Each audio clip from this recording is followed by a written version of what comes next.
All right, do you like urban legends like I do? Do you also like Scream? Well, let's talk about the movie that takes those two things, tosses it into a little blender, and gives us the 1998 slasher movie called Urban Legend.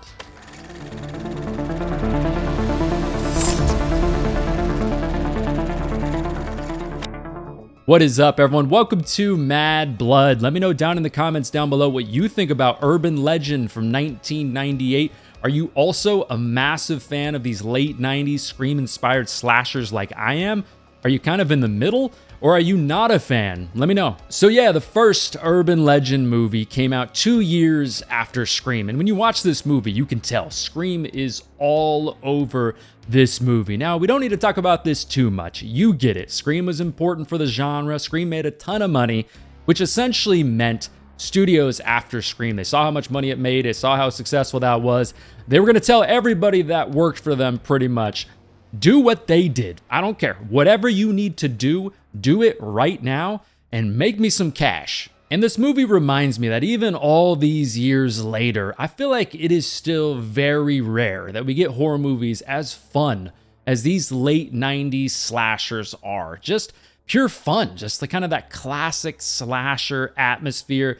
The chase sequences, of course, mirrored after movies, obviously like Scream and I Know What You Did Last Summer, all of that kind of stuff.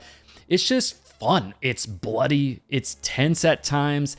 It's just the epitome of kind of that blueprint of like those late 90s date night horror movies. And this movie is basically I Still Know What You Did Last Summer mixed with Scream, Scream 2, whatever you want to say, on a college campus with an urban legend twist. And the reason I say I Still Know What You Did Last Summer instead of I Know What You Did Last Summer, obviously both movies are intertwined and you can see both movies in this movie, but in particular with like the big storm that happens towards the later half of this movie feels very much like I Still Know What You Did Last Summer. Also, the campus cop, that lady, kind of reminds me of Ray at the end of I Still Know What You Did Last Summer. And what I mean by she reminds me of Ray in this movie is that she's kind of always lurking. You're thinking about her at the end of the movie. She's got the gun and you know at some point she is gonna show up, which she does. First of all, not only will I always be a sucker for whodunit slasher movies just in general, but what a great concept for a late 90s slasher movie. Honestly,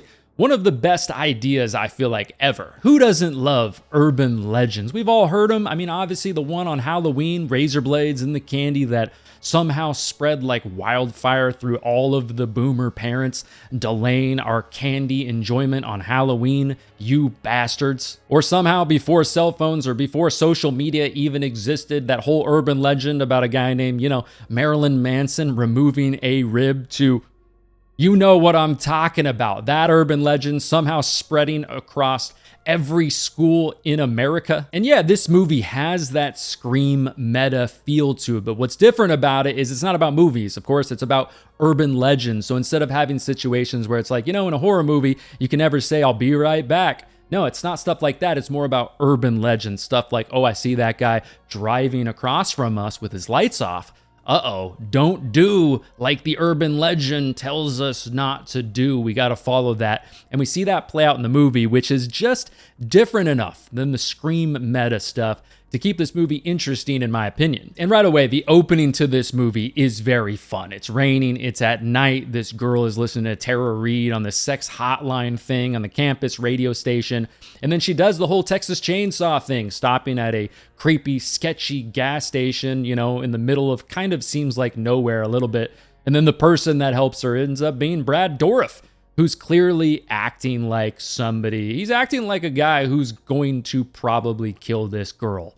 But then they do that little switcheroo and it's not actually him. He's actually trying to save her because he saw somebody in her back seat and he's trying to warn her about it, not in front of the person, which is also kind of funny because it's like, why would you be freaking out so much about somebody in the back seat? But maybe it's just somebody, I don't know, sleepy, a friend of hers who's passed out in the back seat. Now, I do wish this opening kill was maybe a little bit more memorable. We just get kind of that axe through the window, letting us know later on in the movie also that she was decapitated. But regardless, this opening kill, this opening sequence is definitely fun nonetheless. Then after this scene, we officially transport to Pendleton University, where the majority of this movie will take place. We're here with Tara Reid. She's kind of doing her Stevie Wayne impression from The Fog, but she's running this sex hotline thing, like I mentioned a second ago, which adds a little bit of kind of that American Pie type of a feel to this movie. Obviously makes sense for this era. And in this movie, this cast is kind of the definition of, wait,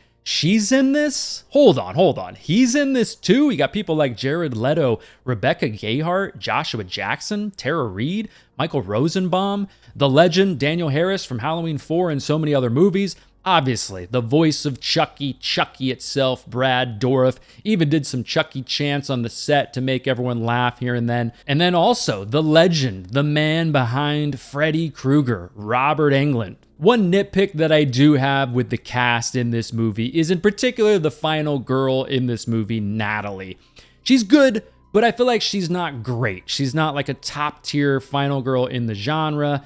Now, there are moments where she definitely fights back and she checks a lot of those boxes that we look for in a great final girl, but I don't know, there's just something about her character that to me is just kind of a little bit more bland, that kind of doesn't quite put her up with some of the greats, and she just doesn't really, it's weird to say, but just doesn't really pop off the screen. She's not super memorable in this movie, but like I said, she's good, but she's just not great. I also think that Michael Rosenbaum as Parker in this movie kind of works for me. I mean, of course, we've seen this type of a character a million times before, especially in the horror genre, but there's something about the way he plays it that feels kind of unique to me. Yeah, he's kind of this eccentric character, definitely, but I feel like you can tell that it's kind of an act, maybe an insecurity thing, of course, and probably deep down inside, he's probably pretty smart if he wasn't just spending the majority of his time getting blacked out at frat parties. But I will say, damn it, I mean, his death is a decent one, but I feel like they should have added just a little bit extra to that one, like maybe a couple extra frames showing his eyes kind of like bursting out of his head a little bit, kind of like the opening to Reanimator, if you remember that scene, or even in Total Recall. Just that little extra. It's like he pours the pop rocks into the beer bong, you know, tying in that moment that we saw earlier in the movie with the pop rocks and all of that, and then pours the Drano in the beer bong as well, which, yeah, is a funny kill. Definitely one of the most memorable kills in this entire movie, but I do feel like that was a little bit of an opportunity missed to me. But still, like I said, a very fun kill nonetheless, and also reminds us this movie is not going to be like Scream 5 or Scream 6. People are going to die in this movie. I also think the Joshua Jackson death is pulled off pretty well. It has that element too of Natalie doesn't really know that if she drives away and tries to get away from the killer, that is essentially going to kill his character. And also from our perspective, we don't really know if he's actually going to die or what's really going to happen here. Maybe the rope's going to break, you know, maybe he's going to end up getting away. I don't know. So I like that element of it. But in the end, of course, you know, he eventually falls on top of the car and is very much dead. But it's just a fun, classic 90s slasher sequence. I also thought it was pretty funny. Right before that sequence, when he gets into the piece of shit car, the radio turns on and it's the classic Dawson's Creek score from that TV show. Which, by the way, banger of a song. What a classic. Now, I absolutely love the setting for this movie. This college campus up in New England, of course, very much reminds you of Scream 2 in a lot of ways, but there's also a part of me that kind of thinks they use this college campus setting, I don't know, a little bit better than Scream 2 at times. I mean, yeah, in Scream 2, I love that chase sequence between Gale and Ghostface in the recording studio. We also get some other fun sequences on the college campus in Scream 2. But in this movie, there's just kind of something that feels a little bit more believable about these characters being on a college campus that feels a little bit more realistic, like they are actually students that are in college and all of this shit is happening to them. There's some elements in Scream that kind of just feels like it's a horror movie that happens to be on a college campus. I don't know, it's a little bit weird and unexplainable, but I don't know, there's just something about Pendleton University that just feels a little different. Maybe because in this movie they really focus on the actual name of the school, the history of the school, the urban legend behind the school. Whereas in Scream 2, they don't really focus that much on the school or really the setting just in general. It's just kind of there. It's just kind of noted as a place where Sidney Prescott is kind of at in life. But don't get me wrong, both great settings for a slasher movie, but there's just something about Pendleton University up in New England that just kind of hits a little differently. And I just overall love the setting for this entire movie. I also just love that idea to have this abandoned dorm that's still there. It's boarded up. It's become an urban legend. They've tried to tuck away the secrets of this abandoned dorm that's also a part of this movie. There's just something about that that just really works for me. This movie is also just so perfect for my age. I mean, we get that moment where the roommate tries to pick up the phone to make a phone call, but the other roommate is on the internet, so she can't make a phone call. Come on, I have been there a million times. You also see that moment where, they're trying to instant message people to try to hook up and do all of that. I mean, what kid who's my age back then wasn't instant messaging their crush after school or something like that? This movie just oozes my teenage years, just in particular. Now, if that doesn't work for you, either because you're much older or you're much younger, I get that. You're going to have some movies that definitely bring a ton of nostalgia for you in particular, but for me, this movie has so much nostalgia, and this is always an era of movies that will always hit for me, I feel like, until really the day I die. Now, I know it's a small moment, but I actually think it was kind of brilliant how they pulled off Danielle Harris's death in this movie, how earlier in the movie, the roommate Natalie walks in on Danielle Harris's character and her boyfriend having sex, and she purposely tries to ignore them, does not look, just puts on her headphones and passes out and goes to sleep. Anyone who has had a roommate in a dorm room in college kind of knows what's going on here, whether there was sex or not, or just other things going on that you were trying to ignore. You can relate to this, you can understand, and then later on in the movie, she walks in again, she just hears like moaning and grunting and kind of just rustling around in the sheets. But this time it's actually the killer who's in Danielle Harris's bed, strangling her, killing her, doing all of that. So she just puts on the headphones, goes to sleep, and then wakes up the next day, and that character is actually dead. I just thought that was kind of a brilliant idea to make it not only feel very much like college and being in a dorm room with a roommate where you literally share a room with no walls, but also a brilliant idea just to kind of tie in what we saw earlier in the movie in this particular kill. But still, also at the same time, it's like, no signs of foul play? What do you mean? Her neck has got to have bruises all over it after that scene that we saw. I mean, come on. Now, the Dean's kill in this movie is kind of a silly one. I mean, this dipshit doesn't even yell for help, even though he was just talking to the campus police like 15 seconds ago. I mean, you're in a parking garage.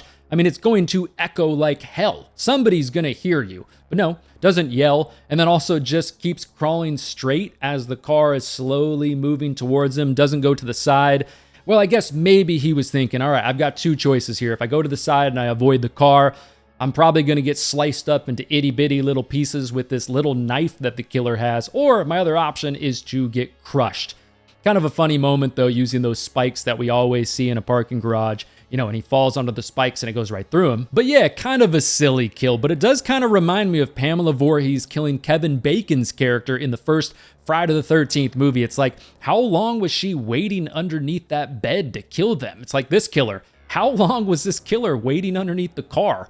Was there ever a moment where they were kind of sitting underneath the car thinking to themselves, checking their watch, like, damn, this is kind of taking a while. Like, did you bring a sandwich? And I've mentioned this before on my channel, but I like these journeys where we have to follow the characters and they have to figure out how to get out of this situation on their own. I think that's a big reason why I'm drawn to summer camp slashers, because it's away from the cops, it's away from the parents, so they have to figure everything out on their own and overcome this obstacle by just facing it head on. And in this movie, it's kind of similar because the dean even warned the police, like, all right, guys, you're going to get a lot of prank calls, especially from these two people in particular, so don't listen to them. Don't even go back to the campus to help. So these characters essentially just have to get through this on their own. And on top of that, you got the storm and the phones going out and all of that. So I like that journey. I think I always will. So yeah, the reveal at the end, revealing that Natalie's friend Brenda, who we follow through a big portion of this movie, ended up being the girlfriend of the guy that Natalie and her friend killed in a flashback we see earlier in the movie when they were doing the gang urban legend thing with the headlights. And because he died because of an urban legend and because of Natalie, now she's out for revenge and she's using urban legends against them. Now, is it believable that Rebecca Gayheart's character just physically could do some of the things that the killer does throughout this movie? No, not really. But I will say I do think Rebecca Gayheart, just as an actress, does a great job at the end of this movie playing somebody that's completely nuts. And there's a part of me that feels like she plays that type of a character way better than just like the ditzy sorority girl. I just think she's great at the end of this movie and really pulled it off. Now, don't ask me how the hell she survived flying out of that window or why they didn't check her body or check her pulse. But regardless, we still after that get treated because of that to a fun little fight sequence in the car, also with some great stunt work when she flies out of the window and into the river. I don't know, I just love that. And I also love at the end of this movie how they didn't leave it ambiguous. So we cut to these other college students who are kind of in a circle. They're sharing the urban legend about what happened in this movie. And then all of a sudden we hear a voice speak up. And it's Brenda. She's there with them. And she's like, no. You guys got it all wrong. I know all the details to this urban legend and we obviously know why. But to me, just a really, really fun ending. And yeah, the ending and this entire journey's packed full of slasher tropes, cliches, and things that Scream did before it.